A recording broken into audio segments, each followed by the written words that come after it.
चलिए बच्चों, आज हम लोग क्लास 12 की जो ऑर्गेनिक केमिस्ट्री स्टार्ट कर चुके थे। चैप्टर का नाम था हेलो एल्किन हेलो एरिन। उसी को कंटिन्यू आगे बढ़ाते हुए हम लोग क्या करेंगे, आज पाठ्यनीति की प्रश्न करेंगे।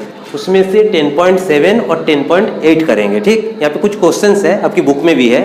तो ये क्वेश्चन क्या करने के लिए कह रहा है, ये दो पेयर में दिए हुए क्वेश्चन, इसको आपको करने के लिए कह रहा है जो SN1 और SN2 अभिक्रिया की दर पूछ रहा है। कहने का मतलब इसमें SN1 जल्दी होगा कि इसमें होगा, या फिर SN2 इसमें जल्दी होगा कि इसमें होगा, ये पूछ रहा है। ठीक ना। तो इससे पहले मैंने बता चुका था SN1 SN2 अभिक्रिया की दर बता चुका था, इससे पहले प्रीवियस वीडियो में मैंने बता चुका हूँ। आप उस वीडियो को देख लीजिएगा। फिर भी मैं इस वीडियो में बताऊंगा उसकी दर क्या होता है, मैं बता करके उसके बाद इस क्वेश्चन को करेंगे। तो पहले देखिए, SN1 अभिक्रिया का जो दर होता है 3 डिग्री में सबसे अधिक, उसके बाद 2 डिग्री, उसके बाद 1 डिग्री, ये SN1 अभिक्रिया की दर। अब SN2 पे होता है इसके जस्ट रिवर्स, मतलब उल्टा, 1 डिग्री में अधिक, उसके बाद 2 डिग्री, इसके बाद 3 डिग्री। ये है हमारा SN1 और SN2 अभिक्रिया का दर, ट्रेंड है। ठीक, अब इसी के हेल्प से हम लोग इस क्वेश्चन को करेंगे। तो पहला जो क्वेश्चन में 2 कंपाउंड दिया है उसको देखते हैं। ये दिया है, देखिए CH3 CH2 CH2 CH2 Br, ये 1 डिग्री है कि 2 डिग्री हमको देखना है। तो मैं यहाँ पे समझाऊंगा, समझ नहीं पाएंगे तो मैं स्ट्रक्चर खोल के भी समझाऊंगा। तो यहाँ पे देखिए Br जहाँ पे, वहाँ पे जाइए ध्यान से। Br किस में लगे हैं, यहाँ पे दिख रहा है आपको हाइड्रोजन पे, लेकिन हाइड्रोजन पे नहीं, वो कार्बन पे ही बॉन्ड है। मैं खोल के दिखाऊंगा, कार्बन पे लगे हैं। ये कार्बन इस कार्बन में लगे हैं, तो कितने कार्बन में है, 1, इसीलिए ये 1 डिग्री है। ऐसे नहीं समझ में तो मैं खोल के दिखाता हूं इसको। देखिए CH3 है, इसके बाद CH2, इसके बाद CH2, इसी पे खोलता हूं मैं। C है, इधर H है, इधर H है, यहाँ पे Br है। तो देखिए Br C पे लगा है, ये C आपको यहाँ पे H दिख रहा है, लेकिन इसको मैं खोल दूं तो क्या हो जाएगा, H H। तो ये किसके साथ बॉन्ड हुआ, कार्बन के साथ ना हुआ। तो ये Br जिस कार्बन पे लगे वो कितने कार्बन के साथ लगे, 1, इसीलिए 1 डिग्री, मैंने 1 डिग्री बताए थे। क्लियर। अब दूसरे पे आ जाओ। दूसरे पे मैं स्ट्रक्चर नहीं खोल रहा हूँ, यहीं पे समझाने की कोशिश कर रहा हूँ। पहले देखो Br किस में लगे हैं, इस कार्बन में। ये कार्बन इसमें भी है, ये कार्बन इसके साथ भी है, तो कितने डिग्री होंगे, 2 डिग्री। और मैं स्ट्रक्चर नहीं खोल रहा हूँ, समझ में आ गया। अब जैसे ही हमको 2 कंपाउंड का डिग्री पता चल गया तो मैं SN1 भी निकाल लूंगा, SN2 भी निकाल लूंगा। तो पहले SN1 के लिए करते हैं। SN1 हो जाएगा तो क्या होगा, SN2 उसकी उल्टा होगा। तो SN1 अभिक्रिया की दर जो है, अभिक्रिया की दर क्या होगा बताओ, SN1 अभिक्रिया की दर तब क्या होगा, SN1 में 3 डिग्री में सबसे अधिक, उसके बाद 2 डिग्री, उसके बाद 1 डिग्री। तो यहाँ पे बताओ, ये 1 डिग्री है, ये 2 डिग्री है, इसमें अधिक होगा कि इसमें अधिक होगा, इस पे। तो मैं क्या करता हूँ, यहाँ पे इतना बड़ा कंपाउंड लिखने से अच्छा इसको कोई छोटा नाम पे दर्शा देता हूँ। यहाँ पे रोमन हर्फ का 1 2 नहीं रहता तो मैं 1 2 दे देते, 1 2 होने की वजह से मैं इसको A नाम दे देता हूँ और इसको मैं B नाम दे देता हूँ।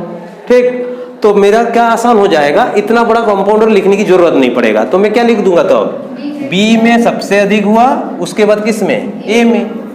ये पहला क्वेश्चन का था, ये फर्स्ट क्वेश्चन की आंसर था। इसी में मेरे को SN2 निकालना है, तो SN2 क्या हो जाएगा बताओ, SN2 के लिए तब क्या हो जाएगा, A, उसके बाद B। समझ में आया कि नहीं। इसके बाद पहला जब हो गया, मैं पहला क्वेश्चन को रब कर दे रहा हूँ ताकि थोड़ा सा स्पेस बढ़िया दिखेगा, आप लोग को आसान होगा समझने में। ठीक, मैंने इसको मिटा दिया। अब दूसरे पे आ जाते हैं। दूसरे क्वेश्चन में देखिए, ये दोनों में से पहला काम क्या रहेगा मेरा, डिग्री फाइंड करना। तो डिग्री देखते हैं। देखिए पहले हैलोजन तत्व पे चले जाइएगा, किसी भी कंपाउंड में हैलोजन तत्व में। Br इस कार्बन पे लगे हैं, ये कार्बन कितने कार्बन में, यहाँ पे और यहाँ पे, तो ये कितने डिग्री होंगे, 2 डिग्री। इस पे आ जाओ, ये हैलोजन जिस कार्बन में लगे हैं 1 2 3 पे लगे, तो 3 डिग्री। अब हमको पता तो है SN1 के लिए क्या ट्रेंड होता है और SN2 के लिए क्या ट्रेंड होता है। SN1 के लिए देखिए 3 डिग्री में सबसे अधिक, उसके बाद 2 डिग्री, उसके बाद 1 डिग्री। तो 3 डिग्री और 2 डिग्री, तो 3 डिग्री में अधिक होगा तो इसको नाम दे दो C और इसको दे दो D। तो बताओ D में सबसे अधिक होगा कि C में अधिक होगा? SN1 के लिए 3 डिग्री में सबसे अधिक, इसीलिए D लिख दो, D उसके बाद C। तो SN2 के लिए तब क्या हो जाएगा? C में सबसे अधिक D, ठीक ना। इसके बाद तीसरा क्वेश्चन में प्यार को देखिए ध्यान से, ये दोनों में से हमको पहले क्या करना पड़ेगा? कौन कितने डिग्री है ढूंढना है। तो यहाँ पे देखो Br जिस कार्बन में लगे वो कितने कार्बन के साथ है? तो ये 1 डिग्री। यहाँ पे Br जिस कार्बन के साथ लगे हैं वो कितने कार्बन के साथ है? एक ही, ये भी 1 डिग्री। अब दोनों कंपाउंड जब 1 डिग्री हो जाता है, SN1 SN2 फाइंड करने में हमको दिक्कतें आता है। उसके लिए मैं क्या करेंगे, इसको थोड़ा खोल लेते हैं स्ट्रक्चर को। देखो इस स्ट्रक्चर को कैसे खोल रहा हूँ, C है, ये C को लिखा, इधर CH3 इधर CH3, इधर एक CH3 इधर एक CH3, ठीक। फिर इसी में क्या है? हाइड्रोजन है, ऊपर कर दिए, फिर आगे बॉन्ड करके CH2 रखो, अभी कोई दिक्कत नहीं है, इसको खोलो चाहे ना भी खोलो। फिर CH2 में हम इसी को खोल देता हूँ और Br कर देता हूँ, समझा। इसको भी खोल सकते हो, यही चीज कर सकते हो। और इसमें C, इसी में CH3 है, इसमें 2 हाइड्रोजन है, चलो ऐसे रखने देते हैं। इसमें C में एक हाइड्रोजन ऊपर है, एक CH3 नीचे है, फिर आगे C है, H2 को खोल दो चाहे ऐसे रहने दो, कोई दिक्कतें नहीं है। और यहाँ पे Br है, इसको खोल भी सकते हो, ऐसे भी रहने दे सकते हो, ठीक ना। ये समझ में आया कि नहीं? अब यहाँ पे मैं SN1 के लिए स्टेबल कार्बोकेटन ढूंढेंगे। स्टेबल कार्बोकेटन देखो Br निकलेगा तो इस कार्बन के ऊपर कौन सा चार्ज आएगा? इस भी नहीं, जो निकलता है वो काहे की नेगेटिव है ना, वो माइनस लेंगे तो इस कार्बन के ऊपर क्या आएगा? Plus charge. स्टेबल कार्बोकेटन मतलब ये कार्बन की प्लस चार्ज को कम करना होता है, तब स्टेबल होता है। तो यहाँ पे देखो इस कार्बन में कौन लगे? हाइड्रोजन, ये सब इलेक्ट्रॉन देने वाली नहीं है। ये कार्बन जो ग्रुप लगे हैं यहाँ पे देखो, ये दे रहा है इसको, और यहाँ पे एक इथाइल ग्रुप लगे हैं, ये भी दे रहा है, इसको दे रहा है ना। CH3 मिथाइल ग्रुप, एक मिथाइल ग्रुप लगे हैं और एक क्या लगे हैं? इथाइल ग्रुप, हाइड्रोजन, ये सब इलेक्ट्रॉन दे रहा है। फिर ये कार्बन के पास जाकर के इसकी प्लस चार्ज को क्या कर रहा है? कम कर रहा है। इस पे भी आ जाओ, ये प्लस है, ये जो कार्बन पे कोई ग्रुप लगे हैं बताओ, ऐसे मिथाइल या फिर इथाइल? नहीं लगे हैं। ये कार्बन के बाद इसमें एक मिथाइल लगे हैं, इसमें मिथाइल लगे हैं, यहां लगे हैं ना, यहां लगे हैं ना। तो बताओ इस कार्बन में प्लस चार्ज है, उसके बगल वाले कार्बन में क्या है? एक मिथाइल इथाइल ग्रुप, मतलब इलेक्ट्रॉन देने वाले, पेरिनिक प्रभाव जिसको बोलते हैं, इलेक्ट्रॉन देने वाले ग्रुप लगे हैं। ये पास में है कि ये वाले में पास में है? इसमें पास में है। तो पास में है तो इसकी जो इलेक्ट्रॉन जाकर के इसकी प्लस चार्ज को क्या कर दे रहे हैं? जल्दी कम कर दे रहा है। इसमें कम हो रहा है, लेकिन बहुत दूर होने के वजह से क्या हो रहा है? धीरे धीरे कम हो रहा है। तो स्टेबल कौन हुआ? ये वाला। तो इसीलिए इसमें SN1 अभिक्रिया क्या होगा? फर्स्ट होगा। तो SN1 अभिक्रिया फर्स्ट होगा, तो इसका नाम दे देते हैं, इसको E दे देते हैं और इसको F दे देते हैं। तो बताओ किस में फर्स्ट हुआ? E में। तो SN1 अभिक्रिया का दर हम बनाए हैं, SN1 अभिक्रिया का दर E में सबसे अधिक, उसके बाद F में। SN2 के लिए तब क्या हो जाएगा? जस्ट इसका उल्टा, F में सबसे अधिक, उसके बाद E में। अब खुद ही आपको पता चल जाएगा। यहाँ पे देखो, इसमें अटैक करना है तो ये बड़े बड़े ग्रुप है, ये तो बहुत बड़ा ग्रुप है, तो कहाँ से स्टेरिंग हिंड्रेंस प्रभाव पड़ेगा ना, तो इसलिए इसमें कम होगा, खुद ही दिख रहा है। ये हो गया। इसका 10.8 पे चलते हैं। ये तो हो गया ना, 10.8 पे चलता हूँ, इसको ड्रॉप कर देता हूँ 10.8 पे। तो 10.8 पे देखो क्या बोला है, ये भी पेयर में दिया हुआ है, क्या निकालना है? वो SN1 SN2। इसमें भी क्या करना है हमको? SN1 और SN2। बताओ इस कंपाउंड को देख करके पहले बताओ ये कितने डिग्री है, ये कितने डिग्री है?